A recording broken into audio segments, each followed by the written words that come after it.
Well, today is the 19th of October and 1 o'clock, and it's a lovely, lovely sunny day. And we are almost, I would say, in the middle of autumn. There's still a lot of autumn color to come, but I'm just going to walk around the nursery to show you not just the autumn color of the maples, but I'm going to show you what I'm going to work on, because there's always something to do on the nursery. I'm behind the camera phone at the moment, but I just want to show you the view that you get of herons, and because I'm enjoying it, I would like to share it with you. These are the beautiful days in autumn that we cherish, but every day is different. Yesterday was wet, today is nice, and although it's 1 o'clock, at 3 or 4 o'clock it could rain. This is a lovely part of the UK or England. The weather is absolutely unpredictable. It's commonly said that in England you can get 4 climates in one day. I remember in June, on the 1st of June we had snow, and on the 30th of June we had 36 or 37 degrees centigrade, and in between we had hailstorms and frost as well. So that is June for you. But autumn is a different time. These were the trees that I pruned back in I would say, was it end of April or early May? But I'm now walking into the field because I'm going to work on some maples that I will convert into bonsai. So let's go, and I'll get my colleague Padma Priya to hold the camera. You must be wondering why we have most of the maples very tall. There is in fact method in my madness, because as you will have realized by now, we don't always waste a lot of the trees. Some of the tall trees, we air them as here, and then we get more trees out of it. I haven't harvested all of them. Some of these may not have had sufficient root, but they will all be harvested. So all these tall maples are due for airing over the next few years. So let's go to another batch which I pulled out, and they are almost ready to be made into maple bonsai. It's really in autumn that you can appreciate the true beauty of the maples. Look at this batch here. We have here, this is Osakazuki. This is the classic leaf shape of Osakazuki, and this is the classic color of Osakazuki. And right next to it I have a yellow maple, and this I think is Yukon. Yukon starts off lime green and it turns yellow in the autumn. Sangokaku also turns like yellow or orange, but Yukon certainly is this pure gold color. And there are a few Shishigashira here, but I think the shishis have already lost their leaves. So many of these trees, just to show you what we do here, because we have literally thousands of maples. Now these are, you can see straight away, they're virtually a bonsai already.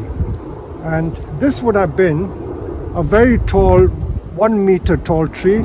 So we cut it off, and the new leader is growing. And hey presto, this is ready to put in a bonsai pot.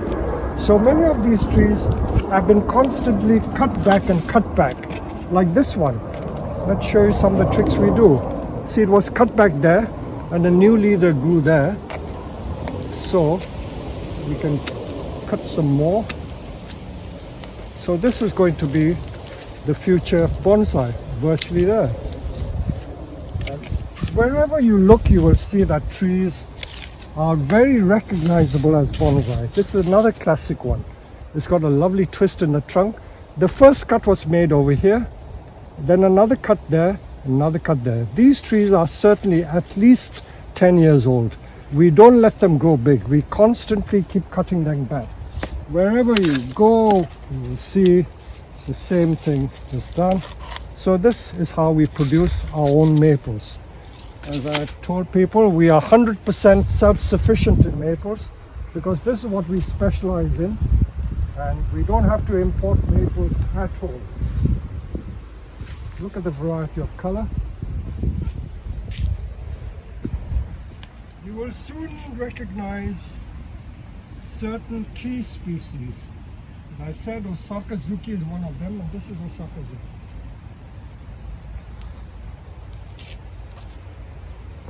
This leaf shape is Osaka Zuki, quite different from any of the other maples.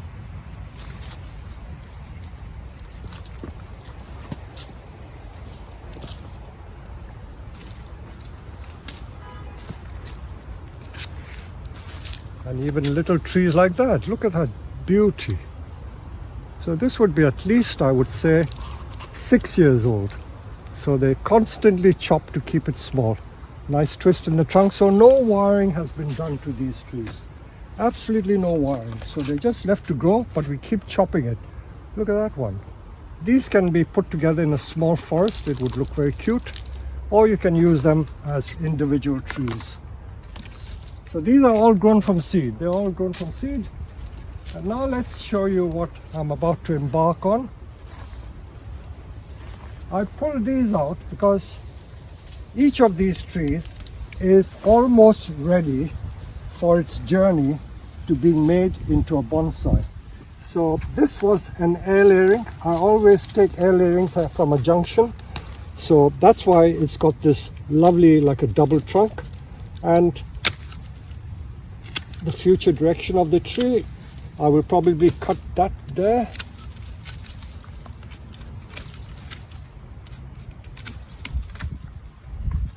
So we're just doing a rough pruning, and I will take it into the back greenhouse after I've done pruning. I don't want to take all this into the greenhouse to prune and then bring it back out to throw away. So this will be cut back with the saw. I'll take it out so we can show you what we do. So I'm just doing the rough pruning while I'm out in the field. Now let me show you this one. Sometimes you can plan all sorts of things, but nature doesn't allow you to do as you please, because what you think will happen doesn't always happen.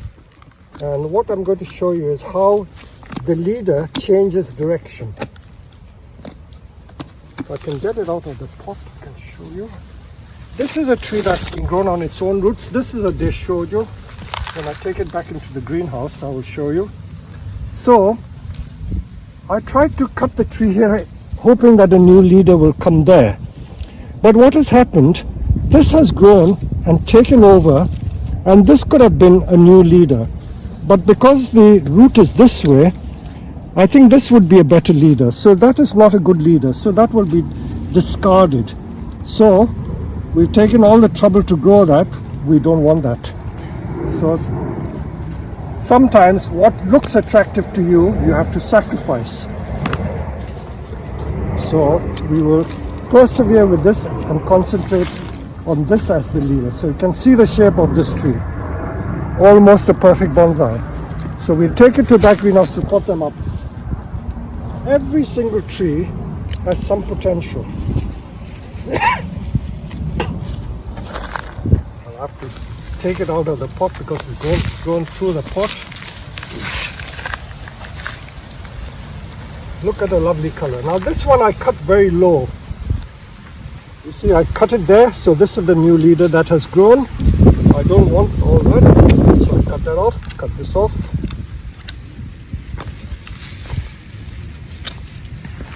Simple. So when we take it to the back, you will see the shape. So that is that one done. This I know is a deshojo. I recognize the leaf shape. And it's got quite an interesting trunk line. And if you look at it, okay, we don't want all these long shoots. It's a bit confusing. Let's get all this out. I'm sure all of you must be hankering after getting the cuttings.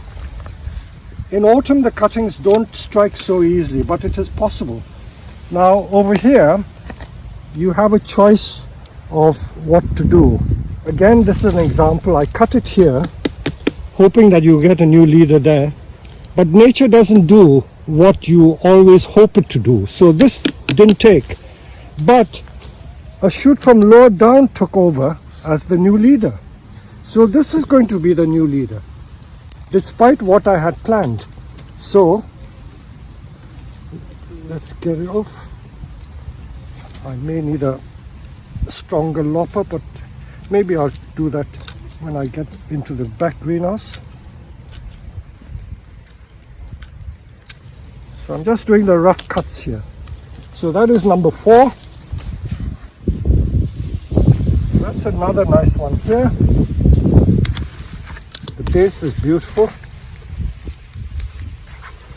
These were dug up from the ground, I would say 3 or 4 years ago, because we don't always leave it in the ground forever. And very mature trunk. There's a graft there. So this was a grafted Deshojo, and this is how it's growing. A very informal style. I don't like to make the maples looking too formal. And maples are my special,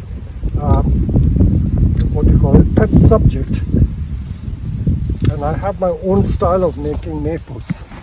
A lot of people may criticize you for that, but so what? Once the branches grow there, this is a nice front, and this will end up as a very nice tree.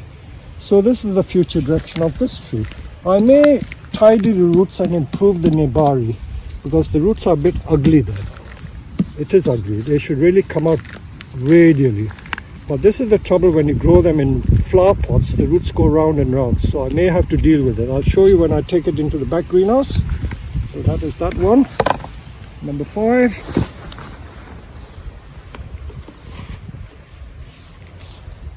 This is a distraction. This is an elm. I just brought it out because it looks interesting.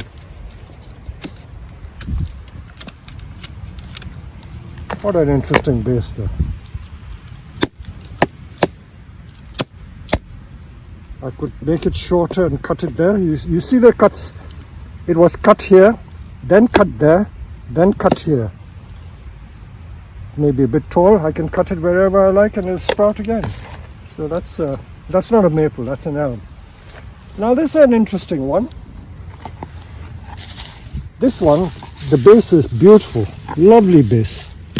And I think this is Deshojo as well. Because I don't have many Deshojo, I may not cut that straight away. I may just air lay that, because this is not part of the design. Design of the tree will probably be this way. See, even that is a rogue shoot. I don't want thick branches. I may probably choose one of these to make a leader and do that. So I will take this in. I will reduce the foliage a bit because I don't want to cut too much in the greenhouse. And I will show you the complete process, including air layering the bits that I want to save. So sometimes I exercise a bit of patience in the hope that I will propagate a few more trees. Deishojos are very nice when they are on their own roots. Many of the Deishojos that come from Japan are always grafted. But if they're on their own roots like this one is, you get a much better flare and you don't see the transition between the graft and the main tree.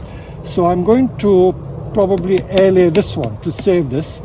This I may get rid of, it's not worth, but we will take this into the back greenhouse. So we have enough to work on, so the next part will be done in our workshop. So I brought in the maples that I was trimming in the field, and I'm now going to show you the next stages of making these into bonsai. This I think is a Deishojo, and I have a feeling that this is probably an air layering. The reason why I think it's an air layering is because there are no very thick roots. So let's have a look, see the nebari, what it is like. Surface roots.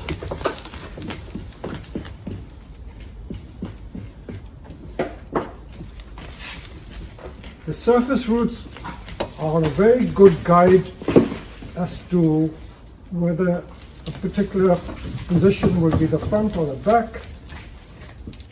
So I always start from the base and then proceed up the tree. So I can see some good surface roots here. If you come closer, you can see the roots are very radial, going like that, like that, like that. This is what we call a good start to the Nebari system.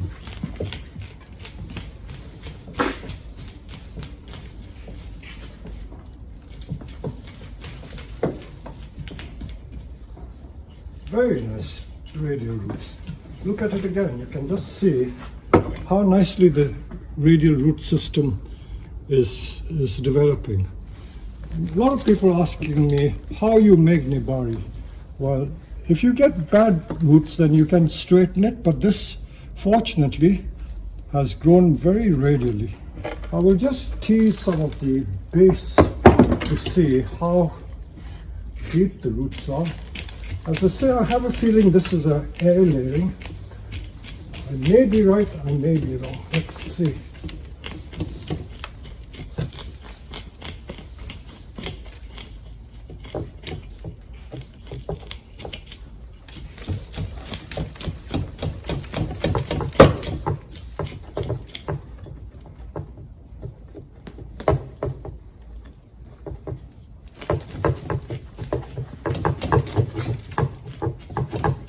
Again, a number of people have asked me, how is it that you are doing it at this time of the year? Well, I have the facilities of the greenhouse, so they get protection over the winter. Now, the moment of truth has come. I said that this is an air layering, and true enough, look at the sphagnum moss here. The sphagnum moss is still there from the root balls, so I was right. I was very right. Can you see the sphagnum moss? That is where the original air layering was made. There you are. So this is probably, if you ask me how old this tree is, if I tell you that this tree is only 3 years old, you may laugh at me and say that I'm telling a lie. But technically speaking, this tree is 3 years because, as you can see, the air layering, the moss ball is still there. That's all the sphagnum moss. And it was severed from the tree 3 years ago. If I prod a little deeper, just to prove the point, you can see all the sphagnum moss coming out, and we can see where it was chopped off from the tree. I usually get a very good idea as to which has been grown in the ground and which is an air layering. So it just shows you that 3 years from separating an air layering, you can get a beautiful tree like this. So it's certainly not long to wait, and such beautiful Nebari. If it was grown in the ground, you would not get such good Nebari because you would get some very thick roots. So air layering also has the advantage of giving you this beautiful radial root system.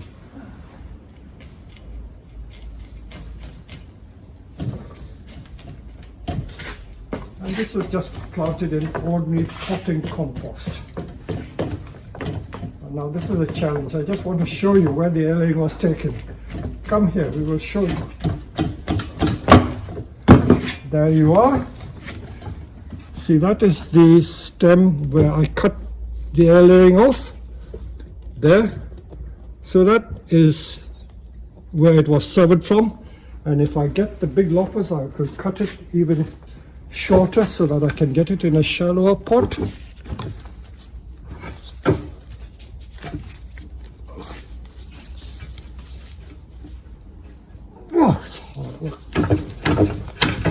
There you are. I can even cut some more. So that is the air layering. So I was proved right. So I know my trees, and that's still the moss. Can you see the moss ball? This is the moss ball where the air layering was taken off from. So an air layering they showed you. Okay, that's not the end of story. We still have some work to do. So it's got a nice slant to the tree. I may continue to keep it that angle, or I may prop it a little more. This is a very useful thing to have, a wedge. Wooden wedge, you can make them in different sizes. Wedge, and then you can prop it up to the angle you want. So I can wire this down using very thick wire. That is a bit thick, but I can still use it just to get some more ramification. I don't want too many thick branches. This is a very thick branch here. Because this is a thick branch, I may get inverse taper at this point. So I'm going to remove this one. And I did tell you in the field that I did originally want the leader to grow there, but for some reason all that top died back and it grew here. So this makes a very nice leader. So let's continue using that. And this can come off. This can come off over here.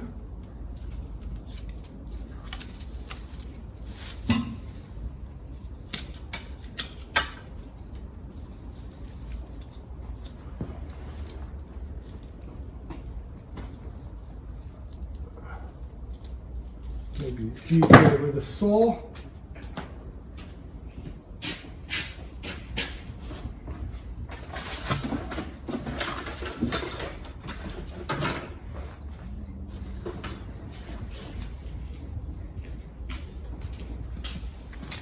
So we have a choice of several leaders. I won't make a sloping cut, I'll just make a straight cut and let the wood die back to there.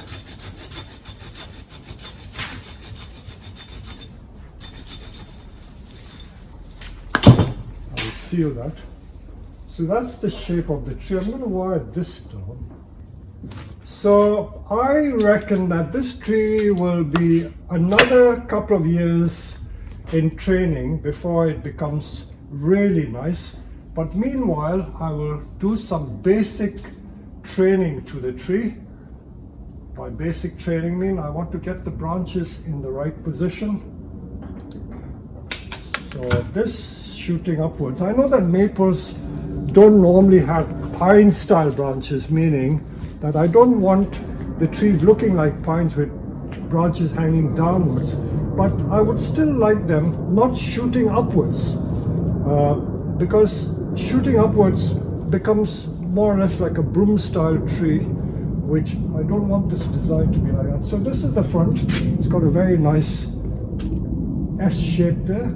So with very thick wire, I'm going to bend it down a little bit, and then all the branches will hang from that. Even these I can bend slightly this way.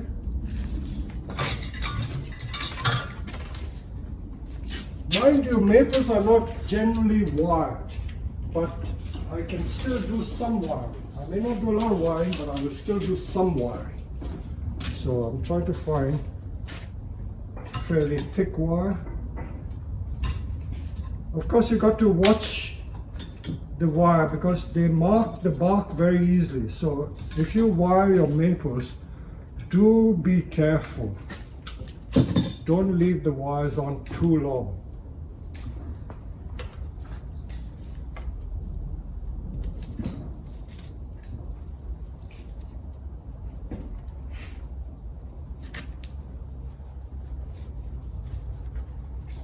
So because these trees are still being trained, this is not wiring for showing the tree, this is just training the tree. So I'm not concerned how the wire looks. As long as it does the job, that's all that matters. So hopefully a leader will come out from here. I've left a big gap here. Normally, I would say most people will cut it back here. But if you cut it back here, you may get dieback further back and you lose the leader. So I've played the cautious game by leaving a long stump. So should this die back, it'll die back here and that'll be perfect. Also, I will show you something else about maples and the pruning. You notice that where I pruned, I leave, this is at least ½ inch or 3/4 inch gap to the node. I don't think it's a wise idea to cut too close over there, because if you cut close, it may die back to the next point. Whereas if you cut there, this will die back to there. Same thing here. You notice I do it automatically. But over here, there's such a long gap, 1.5 inches. So should this die back, it'll die back to here. So always leave a gap when you do that. Like here also, I didn't make a sloping cut. I just made a cut over there. and hopefully that will die back to that point. But just to make sure that it's not losing too much moisture, I'm still going to seal it, just for safety. I'm going to seal it a bit. Although if you don't seal it, it'll just rot the wood and die back naturally. So that is how I've trained this one. So that is step number 2. After air layering, we put it in a pot, did nothing. Very nice nebari growing, so I can put it in like a plastic bonsai training pot. Preferably a plastic bonsai training pot rather than a round flower pot. And in 2 or 3 years, it should become very nice as a bonsai. Now let's look at another one.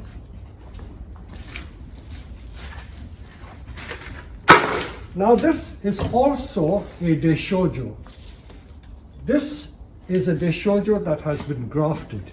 You can see the little bulge here, and that is where the graft was made.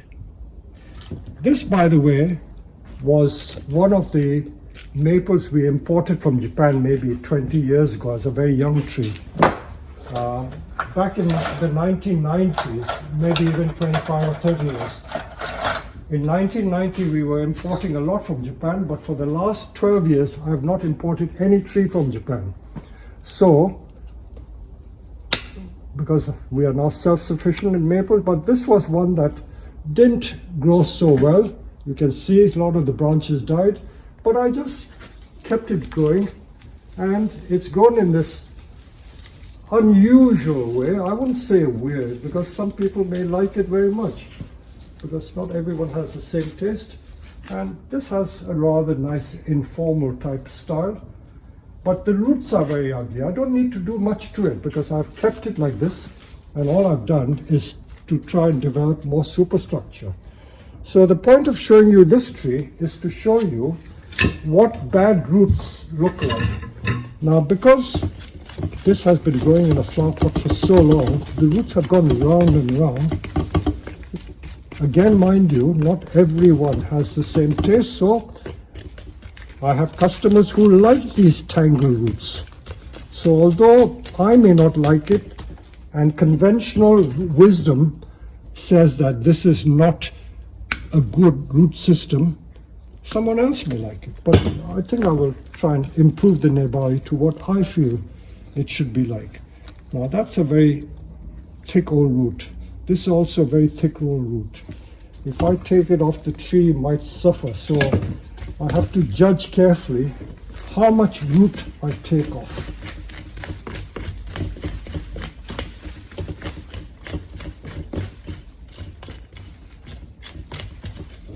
I think they're pretty major roots, so I have to be very, very careful. See, there isn't a lot of root, so all these roots going to the back are quite important roots for the tree. But I still don't like the way it's going back like that. So these were bought as very young trees, so when they were young, they weren't corrected. Well, as they say, bite the bullet. I got to do that. I'm going to cut that off. And I hope it won't damage the tree. I'll also cut this one off.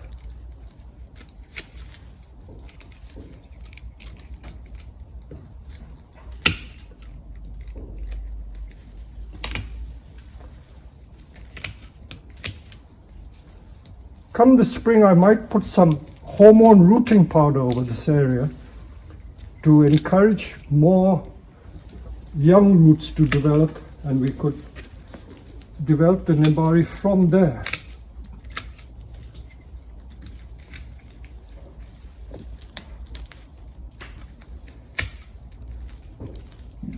Right, I got rid of some of those ugly roots.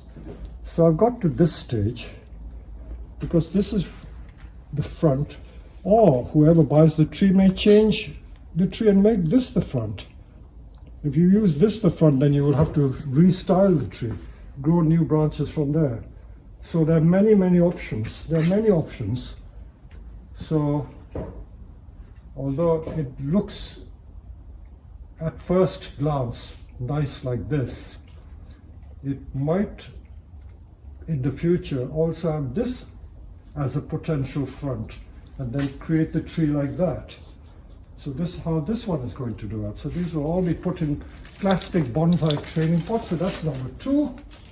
Now let us look at number 3. Now this one again has the problem that I showed you earlier, where the roots are not brilliant. And I don't like roots going like that, but because we've been growing it in flower pots, which is my fault, the roots have been going round and round. There's a lot of weeds growing in here. Dandelion. Weeds are a curse.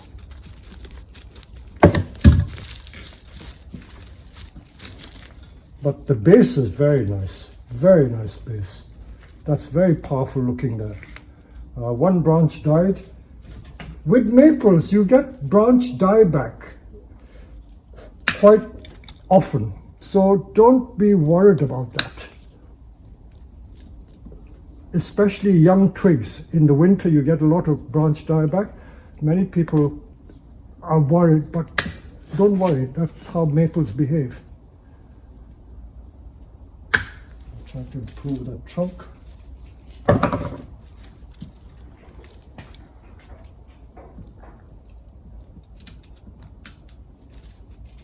Well, I'm not too worried about that.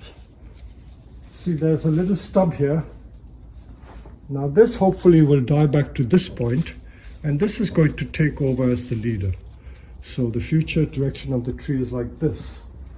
So this can go in a big plastic training pot.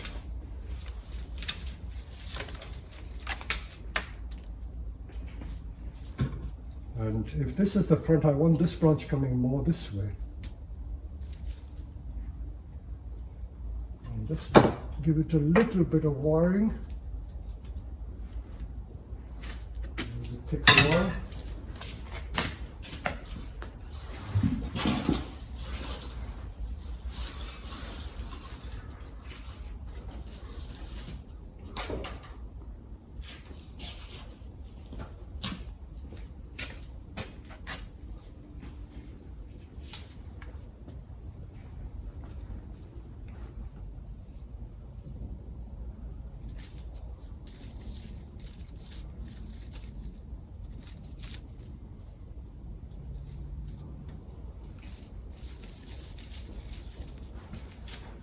These methods may appear pretty crude to you, but they work.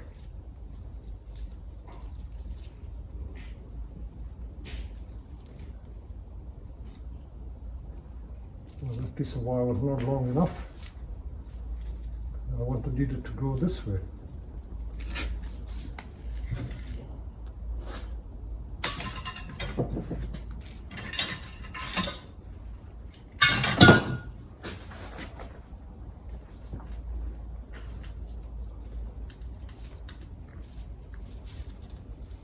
To do all sorts of trickery.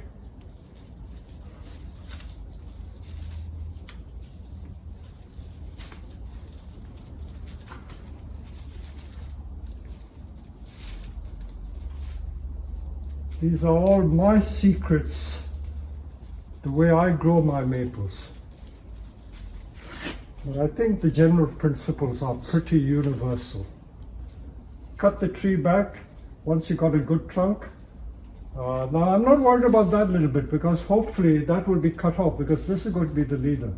So that is the structure of this tree. So you can see the way it's going.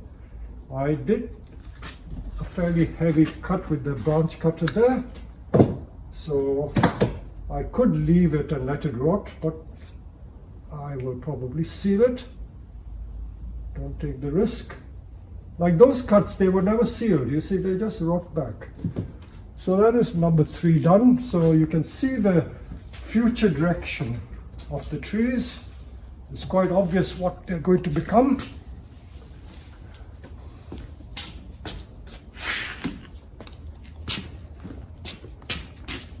Now this is another interesting fellow. Look at it. This is one of the trees. This must have been like 6 to 8 foot high. and I cut off all the top. I may have aerated it as well, but look at the beautiful, powerful base there. And this is deliberately kept as a small tree. And again, if I can explain what I did, you see I cut about 1/2 or 3/4 inch above that junction, so it's died back there, so it'll die back more. I'm not too worried about that. I will let it die back even further, but I've got to sort these branches out. So I will just selectively prune those and just let 1 or 2 branches grow from there, so we don't get too many.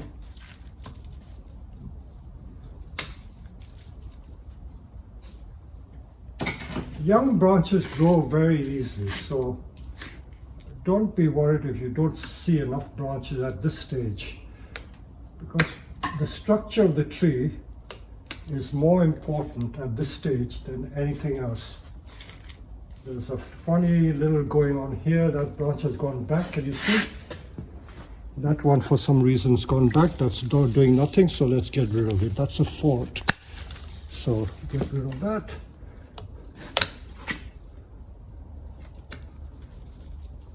You have to be pretty ruthless, otherwise you won't make much progress. Okay, there's a whole bunch of branches there. Can you see about 3 or 4? Again, we don't need all of them, and I will prefer to keep the thinner branch, like this one and that one. That's quite thick. That will become even thicker if I don't watch it, and it can cause inverse taper. So I'm going to take the thicker one out and keep the thinner one. So these branches are too long. See this, look at the base from here. That's beautiful, absolutely beautiful. In fact, keep an open mind. If this rot, this could become the future front. Beautiful front. See, this is not so nice. You see, with this leader like that, this side is not as nice as this side. So this is where I will have to keep an open mind for the future, how the tree is going to develop. Now, I could easily cut it back to here to get a tree more in proportion to the size of the trunk, but because I've still got a long way to go, I don't want to take the decision yet. If I leave this to grow strongly, this new leading shoot can become thicker faster. So I will leave all this. This will become sacrificial. All I want is to get this to grow as a taper. And who knows, I may take this as the front and open this out. So it'll be a nice short tree like this. So that's the future direction of this tree. How exciting is that? Beautiful base. So that is that one, number 4. We got 2 more to do. Every tree is different. That's what I like about doing these trees. Now this is another air layering. I can tell straight away that it's an air layering because I always like doing air layerings at a junction. And I can feel that it's an air layering because it's very light. And I'm usually proved right. If I tease at the bottom, we'll come across the moss ball again.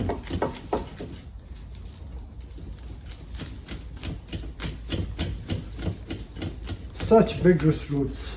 I would say something about Deishojo and Benichidori. These 2 trees are one of the easiest varieties of maple to air layer. I know the mountain maple, ordinary mountain maple, unnamed variety is easy, but the Deishojo and Benichidori are really, really easy. Shishigashira is another one.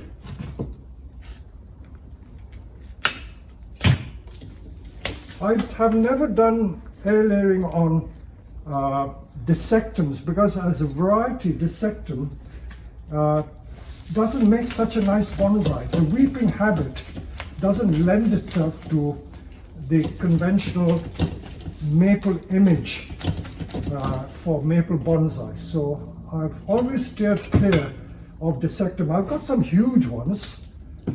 When you make them large, the scale is more appropriate, but as a rule, I don't like using dissectums as bonsai.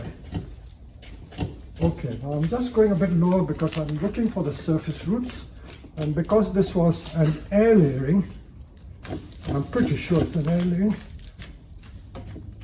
I may have planted it deeper in the pot to begin with. Look at those lovely roots.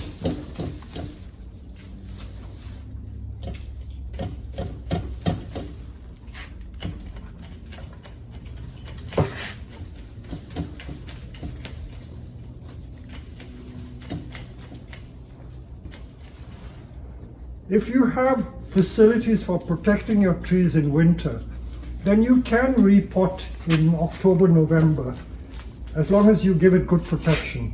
But if you don't have protection, it's best to wait till February. There you are. What did I say? This is the sphagnum moss, showing that this was an air layering to begin with. There you go. Sphagnum moss doesn't deteriorate. It is still all intact over there. And nice compact root system, but lots of roots. Lots of roots. So this is going to be a rather nice twin trunk or a triple trunk.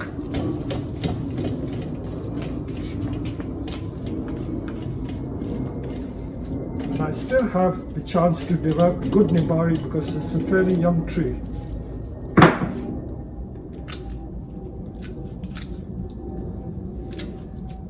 Such a lot of options on this tree.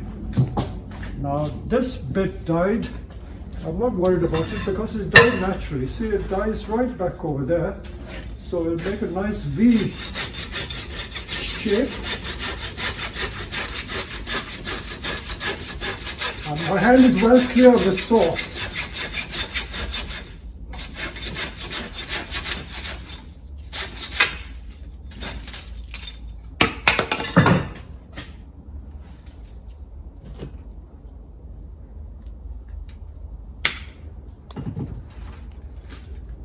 So the future shape of the tree is going to be more like that.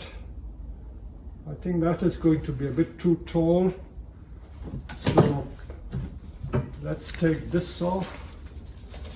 You see, they always die back to a point. This is what I've been trying to emphasize.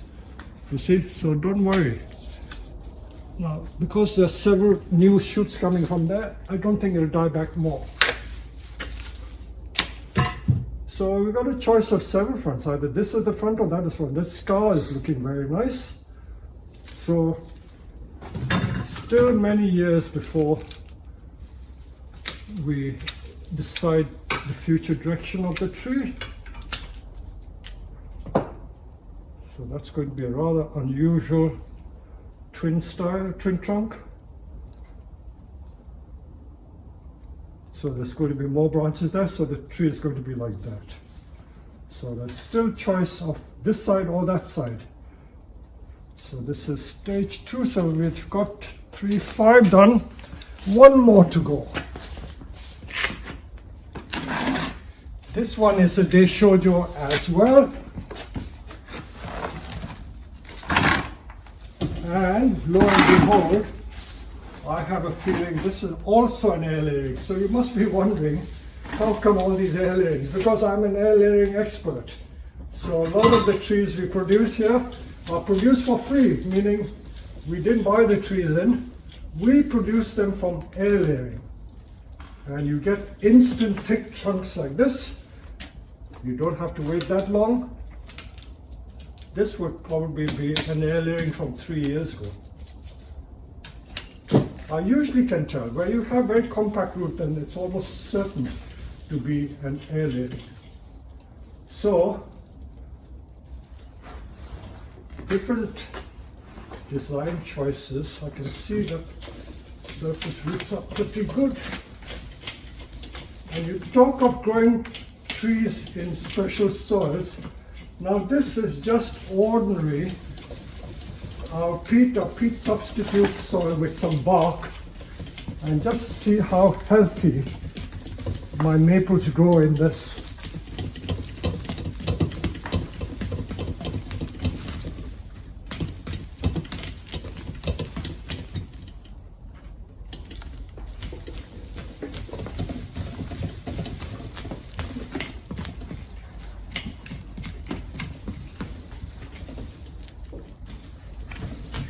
because it's growing in a flower pot, the roots are starting to go round and round.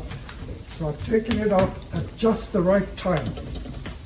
If I leave it too long, then it might not be so good. Now there's a thick root there, so I'm going to take that off. There's so many roots that I don't need all of them.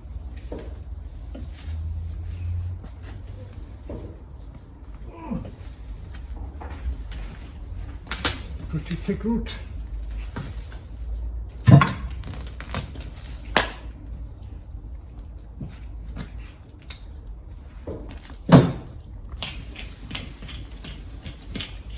These will be put in large plastic bonsai training pots, and then we can make sure that the roots are going in the correct direction.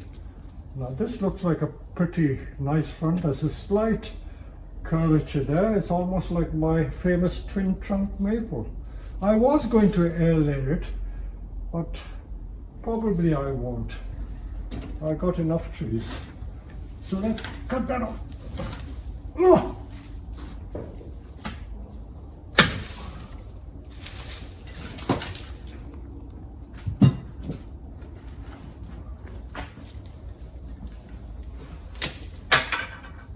So you saw the number of maples we have in our field. So they're going to keep me pretty busy, because I regard this as the harvesting time. I start looking at the trees and see which I can harvest for future bonsai. Now if this starts making inverse taper, I will get rid of it. But for the time being, I will leave it. And I'm leaving no, I think I will take one of those off, because if I leave too many, I may get bad inverse taper. And I know that I've got the choice of two. Should one of them die, this other one can take over as the new leader. There are too many there. You see, there's 3 there. Take 2 out. This is a bit long. I can wind it down. So this is the future structure of the tree. I'm not cutting it back there because I wanted to pull the leader up. So I let that go so that this thickens and makes a nice leader. This will eventually come off. If this branch is too thick, I will cut that off as well later in the summer. But you can see they are so prolific in producing branches that there's no worry about getting adequate branches to make for the future design. So there's a lot of branches there to choose from.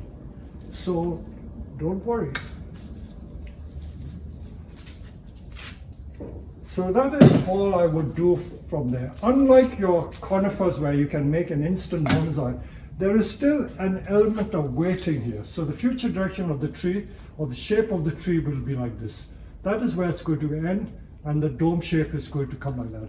Very nice slight curvature movement of the trunk. That branch there will carry the canopy here, or if I don't like that, I will remove it. So those are the 6 trees that I've done, and we will proceed to pot them, and when they're potted, I will show you a picture again. So all these 6 maples have now been potted into their temporary bonsai training pots. So this is the start of, I would say, their phase 2. Phase 1 was the air layerings put into the flower pots.